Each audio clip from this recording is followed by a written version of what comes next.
In Romance of the Three Kingdoms, Luo Guanzhong created a classic portrayal of an aged general, which is Huang Zhong, one of the 5 tiger generals of Shu Han. In reality, whether in the historical text Records of the Three Kingdoms or in the novel Romance of the Three Kingdoms, Huang Zhong is the least prominent and least described of the 5 tiger generals. His character, while significant, receives relatively less attention and detail compared to the other generals in both the historical records and the fictional narrative. If you like this video, please be sure to like the subscription rating. Your support is my motivation to create videos. Indeed, Huang Zhong's life before joining Liu Bei was relatively inconspicuous and unremarkable. His early career did not stand out, leading some to question why he was ranked among the prestigious 5 tiger generals. The historical records about Huang Zhong's early life are indeed sparse. The Records of the Three Kingdoms states Huang Zhong, styled Hanqing, was from Nanya. He was appointed as a military rank by the governor of Jingzhou, Liu Biao, and was assigned with Liu Biao relative, Pan, to defend Changsha County. When Cao Cao conquered Jingzhou, Huang Zhong was appointed as an acting Jiangjun and continued his previous assignment, under the command of Changsha defender Han Xuan. This is about all that the Records of the Three Kingdoms mentions of Huang Zhong's early life. He simply served under Liu Biao and Cao Cao. Yes, Huang Zhong was once a subordinate of Cao Cao. Serving under influential lords like Liu Biao and Cao Cao was considered one of the best platforms in the realm at the time. Yet, Huang Zhong didn't stand out. The depictions of Huang Zhong before he joined Liu Bei in Romance of the Three Kingdoms are largely fictional embellishments by Luo Guanzhong. Before following Liu Bei, Huang Zhong had no notable achievements or fame. Given the talents he displayed later, this seems quite unreasonable. Was Huang Zhong underutilized or simply not given opportunities to shine? Or were there other reasons for his lack of early prominence? The details are unknown. At that time, Huang Zhong was just an ordinary officer, one among many similar to figures like Xing Daorong of the Three Kingdoms era. It seemed that Huang Zhong was destined to remain obscure until his encounter with Liu Bei. Once Huang Zhong joined Liu Bei, the previously unremarkable old general suddenly burst into prominence, as if invigorated, and embarked on an extraordinary phase of his career.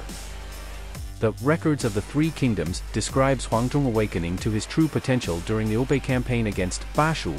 It notes, from the appointment at Jiameng to the attack on Liuzhang, Huang Zhong was often the first to breach enemy lines, showing outstanding bravery and leadership above the rest of the army. Following Liu Bei's successful conquest of Yizhou, he appointed Huang Zhong as the general who conquers rebels. Huang Zhong's peak moment came at the Battle of Dingjunsha. In 214 AD, shortly after Liu Bei defeated Liuzhang and captured Chengdu, Cao Cao also subdued Zhanglu in Hanzhong and took control of the region. However, Cao Cao made a critical mistake by not advancing into Yizhou from Hanzhong, choosing instead to secure his rear by leaving Xiahou and Zhang He to garrison Hanzhong while he returned to his base to address internal issues. This decision opened the door for Liu Bei to act, as Hanzhong was strategically vital for him, being the gateway to Bashu. In November 217 AD, Fa Zheng, the governor of Shujun and general who displays valor, advised Liu Bei, Cao Cao's swift subjugation of Zhanglu and securing of Hanzhong, followed by his failure to advance into Bashu and instead returning north, suggests he faces internal pressures. This is an opportune moment for us to seize Hanzhong. Liu Bei accepted this advice and decided to advance north to capture Hanzhong. He immediately deployed troops to Yangpingguan, the western gateway to Hanzhong, to contest control of the region with Cao Cao general Xiahou. The two armies faced off for over a year with varying outcomes. In 218 AD, Liu Bei personally led an army including generals Zhang Fei and Ma Chao to first attack Xiabie. Liu Bei, along with Fa Zheng, generals Zhao Yun, Huang Zhong, and Wei Yan, advanced towards Hanzhong.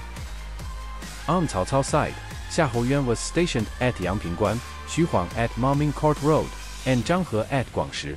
Intense battles ensued around Hanzhong between the forces of Liu Bei and Cao Cao, with both sides experiencing victories and defeats. Earlier, Zhang He had led an attack against Zhang Fei, who was defending Baxi, but was defeated and nearly annihilated, barely escaping back to Dingjunsha.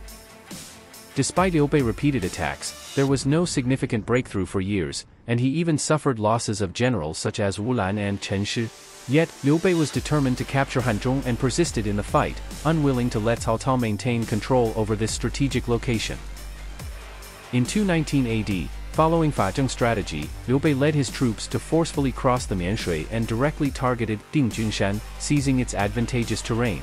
Dingjunshan? was a critical military location. Xiahou Yuan immediately led his troops to contest the hill, building fortifications to face off against Liu Bei army. He personally guarded the southern fortifications, placing Zhang He on the east, holding the key positions. At a crucial moment, Fa Zheng ingeniously planned to seize the high ground opposite Dingjunshan, forcing Xiahou Yuan to lose his geographical advantage. This move was crucial, as Xiahou Yuan had to actively attack to regain the high ground. Fa Zheng then strategically avoided direct confrontation during the day and attacked at dusk, gaining the upper hand. The outcome of the battle hinged on Xiahou Yuan. If he were defeated, Dingjunshan, Yangpingguan, and even Hanzhong could fall into Liu Bei hands. The question was, who could defeat Xiahou Yuan and break this deadlock? At this moment, the veteran general Huang Zhong stepped forward. Liu Bei led an elite force of over 10,000 in a night raid against Zhang He. Despite Zhang He's fierce resistance, Liu Bei could not prevail. Xiahou Yuan had Zhang He guard the eastern part of the fortifications while he himself guarded the south. Fa Zheng then instructed Huang Zhong to feign attacks multiple times without actually engaging, causing Xiahou Yuan to lower his guard. Next, Fa Zheng made a full-scale attack on Zhang He, who was overwhelmed. Xiahou Yuan had to split his forces to aid Zhang He, weakening his own position. Fa Zheng then employed a tactic of exhausting the enemy at Zhoumagu, using a strategy of burning the fortifications, forcing Xiahou Yuan to respond to the fire.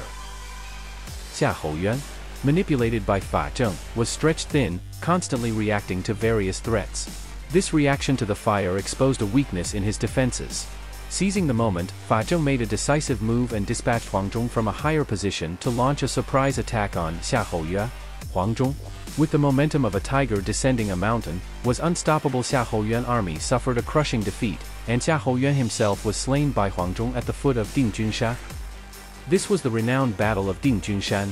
With Xiahou Yuan's death, Zhang He hastily retreated to Yangpingguan to take charge of the critical situation.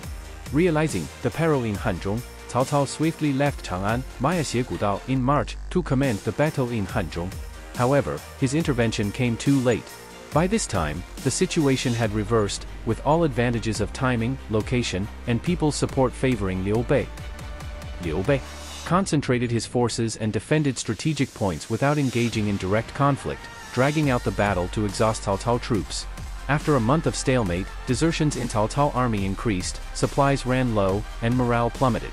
In May, Cao Cao abandoned Hanzhong, using the phrase "jilei," chicken ribs, meaning something of little value, as the code for withdrawal. Hanzhong thus fell into Liu Bei hands, becoming the northern gateway and the base for Zhuge Liang's future campaigns against Wei. The Battle of Hanzhong concluded with Dingjunshan as the decisive turning point. The saying goes, beneath Dingjunshan, the battlefield was set, with a strike of the sword, Xiahou perished at the front. This battle laid the foundation for Shuhan and paved the way for the tripartite balance of power among the three kingdoms. Fa Zheng played a pivotal role in this victory, with Huang Zhong as the second most significant contributor. In 219 AD, Liu Bei declared himself king of Hanzhou. He later held a ceremony at Mianyang Jiuzhou, where he bestowed titles upon his generals, Guan Yu as the general of the front, Zhang Fei as the general of the right, Ma Chao as the general of the left, and Huang Zhong as the general of the rear. These were official general ranks, while Zhao Yun was the general who conquers the south, and Wei Yan the general who guards afar, not on the same level as Huang Zhong. Huang Zhong thus became one of Liu Bei's top 4 generals, on par with Guan Yu, Zhang Fei, and Ma Chao. However, this appointment caused surprise and disagreement. The main opposition came from two people, Guan Yu, Liu Bei's top general, who angrily refused to be ranked alongside an old soldier like Huang Zhong, and Zhuge Liang, Liu Bei's most trusted strategist, expressed his concern to Liu Bei, noting that Huang Zhong's reputation was not on par with Guan Yu and Ma Chao, and that Guan Yu, hearing of this from afar, might not be pleased with the decision. Their opposition was simple: Huang Zhong's experience and tenure were considered too limited. Some might argue that just one victory at Dingjunshan wasn't enough to elevate Huang Zhong to the same level as Guan Yu and Zhang Fei. To them, Huang Zhong's greatest achievement was defeating Xiahou Yuan, who they perceived as an inept general, and thus not a significant feat. However, Xiahou Yuan was a favored general and close relative of Cao Cao, sharing the family name Xiahou and also being his brother-in-law. During his service under Cao Cao, Xiahou Yuan demonstrated exceptional talent and achieved remarkable military successes, proving himself as one of Cao Cao's few generals capable of leading independently. In terms of experience, Xia Houyuan had been with Cao Cao since his uprising against Dong Zhuo. In terms of rank, he was one of Cao Cao's highest-ranking generals, on par with Xiahou Dun and Cao Ren, and ranked higher than Zhang Liao, Le Jin, Yu Jin, Zhang He and Xu Huang. Huang Zhong defeat of Xia Houyuan was as significant as if the vanguard Liao Hua had slain Cao Re. Moreover, the importance of Hanzhong to Liu Bei cannot be overstated. Huang Zhong. Single achievement at Hanzhong indeed justifies his place among the 5 tiger generals. Whether it was a late blooming of his talent or a sudden rise to fame, Huang Zhong deserved his recognition. Chen Shou, a historian, praised Huang Zhong and Zhao Yun as strong and valiant, serving as the teeth and claws of their army, comparable to the likes of Guan and He. The real question is why Huang Zhong remained obscure under Liu Biao and Cao Cao but shone brilliantly under Liu Bei? The answer might lie in Liu Bei's own story, starting as a commoner and rising to become a great warlord, carving out 1/3 of the kingdom for himself. This reflects Liu Bei's ability to recognize and utilize talents like Huang Zhong, who might have been overlooked in other lords' service. If you like this video, please be sure to like the subscription rating. Your support is my motivation to create videos.